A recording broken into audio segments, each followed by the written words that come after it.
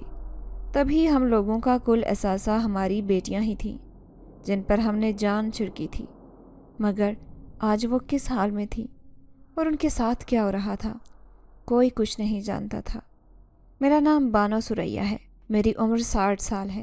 میرے ابا سرکاری ملازم تھے اور اماں گھر میں رہتی تھیں۔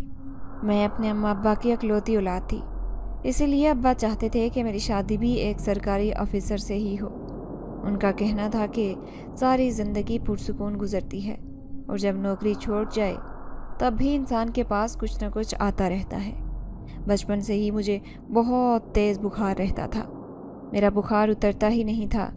بہت سے ڈاکٹروں اور حکیموں سے علاج کروایا، مگر کسی کے پاس میرا علاج ممکن ہی نہیں تھا۔ ایک مرتبہ میری عمر اس وقت 15 سال تھی جب میرے ابا مجھے ایک مسجد کے امام کے پاس لے کر گئے۔ وہاں جا کر ابا نے جب امام مسجد کو سارا واقعہ بتایا اور انہیں بتایا کہ میرا بخار نہیں اترتا، تو انہوں نے ایک ہی مشورہ دیا کہ بیٹی کی شادی کر دو، کیونکہ یہ جوانی کی بالکل پہلی سیڑھی پر ہے اور ان حالات میں باہر کی چیزیں زیادہ اثر انداز کرتی ہیں، اس لیے بہتر یہی ہے کہ تم اپنی بیٹی کی شادی کر دو۔ میرے ابا پریشان ہو گئے، وہ اتنی جلدی کہاں سے رشتہ تلاش کرتے، لیکن اب کچھ تو کرنا تھا۔ ابا کے دفتر میں ایک آدمی کام کرتا تھا، ان کا بیٹا ابھی ابھی دفتر میں سرکاری افسر کے طور پر لگا تھا۔ ابا ایک روز بیٹھے ان کے ساتھ باتیں کر رہے تھے، تبھی انہوں نے میرا سارا مسئلہ ان کو بتا دیا۔ وہ بھی کافی پریشان ہوئے، کیونکہ ان کا ایک ہی بیٹا تھا اور انہیں بیٹی کی خواہش تھی، مگر خدا کو جو منظور۔ طیب، وہ اچانک کہنے لگے، اگر میں تم سے کچھ آج مانگوں تو کیا تم دو گے مجھے؟ ابا نے کہا کہ کیا چاہیے؟ اس نے کہا کہ اپنی بیٹی کا رشتہ میرے لیے دے دو۔ میں جانتا ہوں کہ میرا بیٹا بھی نیا نیا نوکری کو لگا ہے، لیکن آہستہ آہستہ وہ آگے بڑھ ہی جائے گا۔ سرکاری نوکری ہے، یہ کون سا چھوٹنے والی ہے۔ ابا کو بھلا اور کیا چاہیے تھا؟ ابا نے جٹ ہاں کر دی اور کہا کہ میں بہت شکر گزار ہوں، آپ نے میری مشکل کو سمجھا۔ اس موقع پر تو اپنے ساتھ نہیں دیتے اور آپ نے تو غیر ہو کر میرا اتنا ساتھ دیا۔ مجھے یہ رشتہ منظور ہے، لیکن میری بچی ابھی بہت چھوٹی ہے۔ میں امید کرتا ہوں کہ آپ لوگ اس کا بہت خیال رکھیں گے۔ تبھی میرے سسر نے میرے ابا سے وعدہ کیا کہ وہ کبھی بھی مجھے کوئی تکلیف نہیں ہونے دیں گے۔ اس طرح میری شادی ان کے بیٹے سے ہو گئی۔ میں رخصت ہو کر اپنے سسرال آئی تو میرے سسرال والے بہت اچھے تھے، میرا بہت خیال رکھتے تھے، مجھے اپنی پلکوں پر بٹھا کر رکھتے تھے۔ میرا شوہر مجھ پر جان چھڑکتا تھا، وہ میری بہت قدر کرتا تھا، میرے ہر کام میں میرا ہاتھ بٹاتا، دفتر سے آتا اور آتے ہی میرے ساتھ کاموں میں لگ جاتا۔ جب میں اسے کہتی کہ میں کر لوں گی تو وہ کہنے لگتا کہ نہیں، میں نے تمہارے ابا سے وعدہ کیا تھا کہ میں تمہیں کبھی مشکل نہیں آنے دوں گا، مگر میں جانتا ہوں کہ ابھی تم یہ کام کرنے کے قابل نہیں ہو، اسی لیے میں تمہارے ساتھ تمہارے کام میں ہاتھ بٹایا کروں گا۔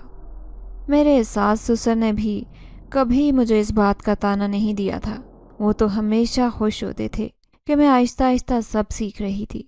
جس وقت میری شادی ہوئی اس وقت بھی مجھے کھانا بنانا نہیں آتا تھا، لیکن میرے ساس سسر کبھی کچھ نہ کہتے۔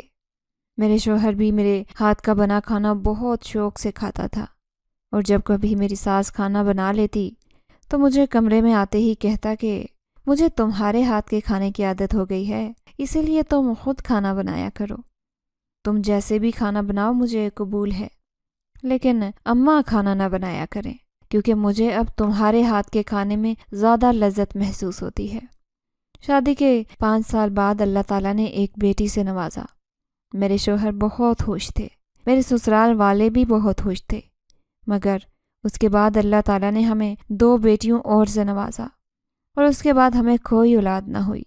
مگر میرے شوہر نے کبھی مجھے اس بات کا طعنہ نہ دیا کہ میں نے کئی قسم کے سن رکھے تھے کہ شوہر اپنی بیویوں کو ایسے کہتے ہیں، اپنی بیویوں پر ظلم کرتے ہیں کہ ان کو بیٹا نہیں ہوا، مگر میرے شوہر ہمیشہ شکر ادا کرتے اور کہتے کہ خدا کا شکر ہے، اس نے اولاد سے تو نوازا، بیٹیاں ہوئیں تو کیا ہوا، کم از کم ہمیں بانجھ تو نہیں رکھا۔ بہت سے لوگ ایسے ہیں جن کی بیٹیوں کے لیے ترس جاتے ہیں کہ خدا جانے بے شک انہیں بیٹی سے ہی نوازے۔ ہمیں تو اللہ کا شکر ادا کرنا چاہیے کہ اس نے ہمیں اس قابل سمجھا کہ اپنی رحمت سے ہمیں نوازے۔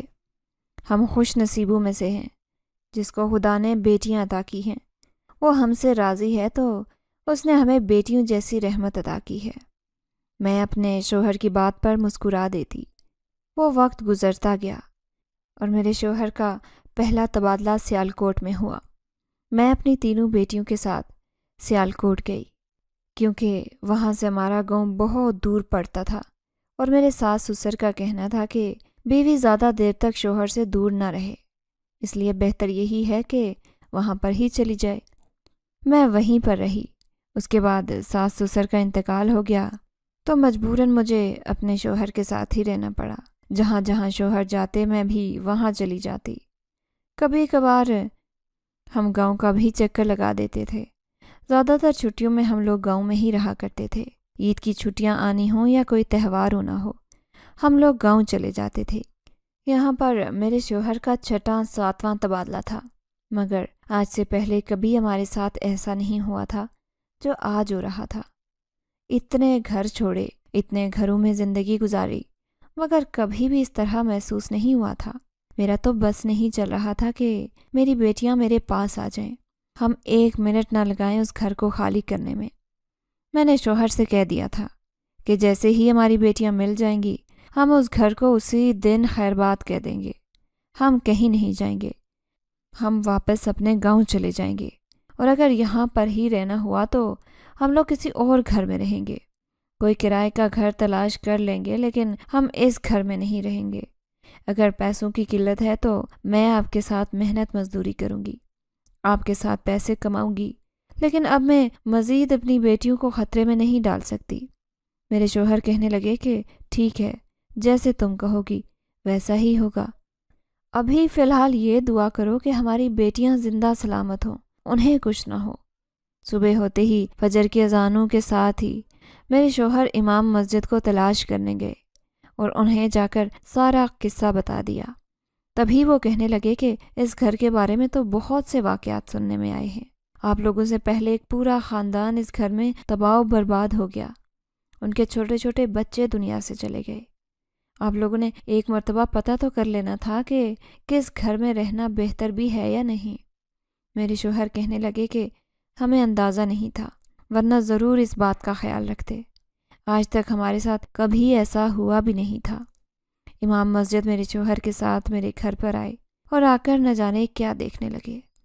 بہت غور و فکر کرنے کے بعد کہنے لگے کہ یہاں پر برے جنات کا سایہ ہے، اور اب سے نہیں، بہت پرانا ہے، اس لیے وہ یہاں پر زیادہ تر کسی کو ٹکنے نہیں دیتے۔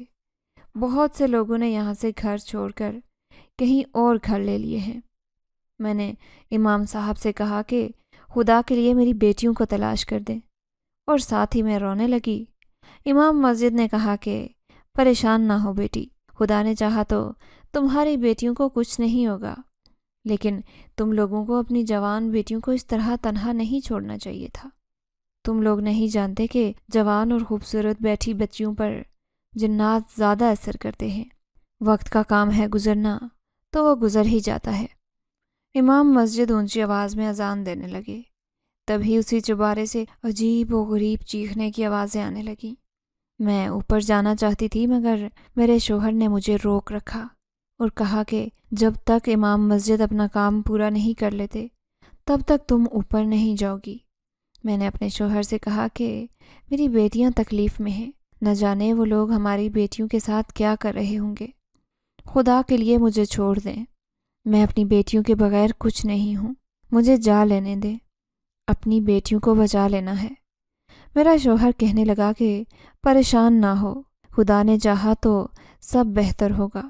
اسی دوران امام مسجد کی اذان پوری ہوئی اور ساتھ ہی اوپر سے چیخوں کی آوازیں آنا بھی بند ہو گئیں۔